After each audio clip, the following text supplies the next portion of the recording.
Okay, this is the second day of my parish pastoral placement. It's been a super day, really interesting for me. I'm still at Alton Castle. It's been a challenging day for the young people we've got here.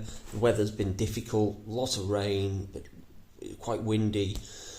And they've had to do things perhaps that they wouldn't have, if they were putting together a timetable for the day to have fun, they wouldn't have put in all the stuff that we've had. There've been two quite serious talks, quite a lot of prayer, and some of them are having a moment of having to think quite hard. But they're enjoying it. I mean, the huge numbers of them are really enjoying what's going on.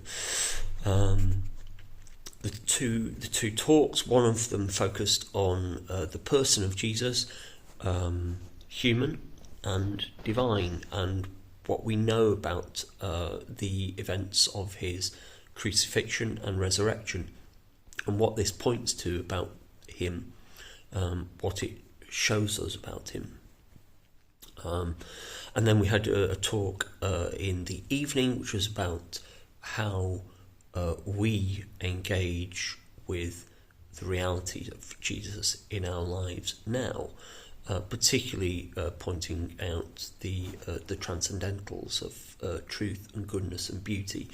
And our speaker pointed out what we'd been doing during the afternoon, which was the messy games. So the messy games involved a lot of mud and water and shaving foam and getting quite covered in sugar and all sorts of disgusting gunky stuff. But it's one of those moments, as she said, when though it looks yucky, it's beautiful because of what's going on in our relationships with one another,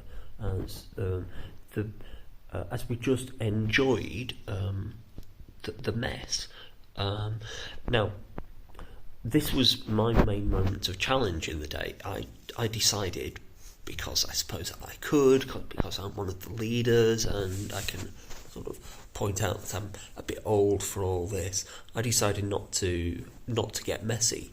But Father Paul, he got stuck in and got thoroughly messy, muddy and covered in shaving foam, and it allowed him to do one of the things he needed to do, which was to get alongside one of the people in the group and have a conversation with her about what was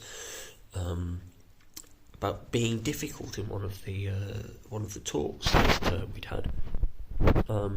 So I'd made a decision about not participating, going along and being on the edge and chatting away to people, but not being fully involved. And I think on reflection, I'd have been better off getting involved. And it's not for everybody, and there's plenty of priests I can think of that there's no way they'd have been doing what Father Paul was doing. But it was a good experience for me because of the questions it raises about how I'm going to be, how to fulfil my ministry. I certainly got alongside lots of people today, and I've just been as present as I could be to help Andy, the youth worker, and I've had a lot of good conversations with some of the young people who are really amazing. So yeah, all in all, great day. I've enjoyed it very much, and I'm hoping to do a bit more learning tomorrow, and I'll talk a bit more about the prayer activities we've been doing. Okay. God bless. See you tomorrow.